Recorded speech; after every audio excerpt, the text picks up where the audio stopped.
ভাগ কত 5।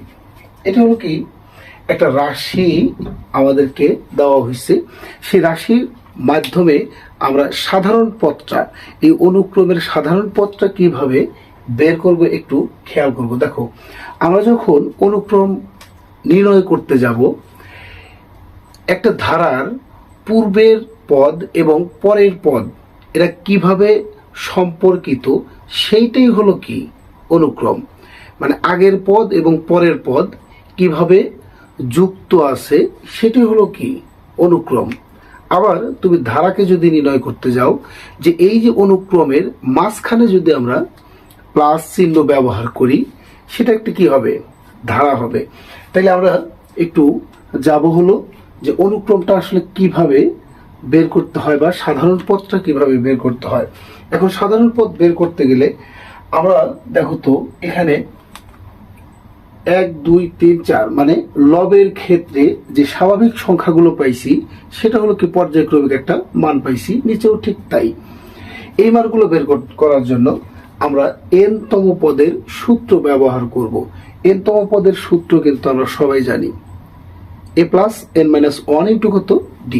তাহলে আমরা n তম পদের সূত্র যদি নেই, a plus n minus 1 into কত d।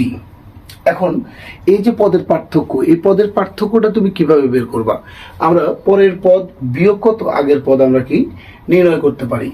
এই বিয়োগ পদ বিয়োগ কত এই পদ, এই পদ বিয়োগ কত এই পদ, এই পদ বিয়োগ কত এই পদ। মানে আমরা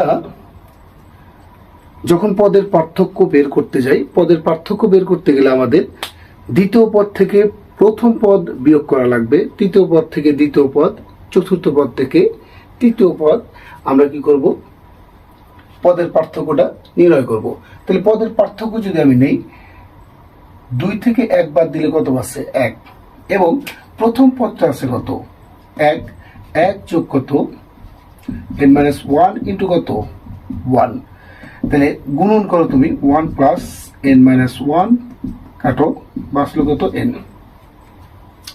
যখনই তুমি একটা ধারার প্রথম পদটা 1 দিয়ে শুরু করলা, তোমার পদের যে পদ সংখ্যা সেটা আসবে কত, সাধারণ পদ সেটা আসবে কত n।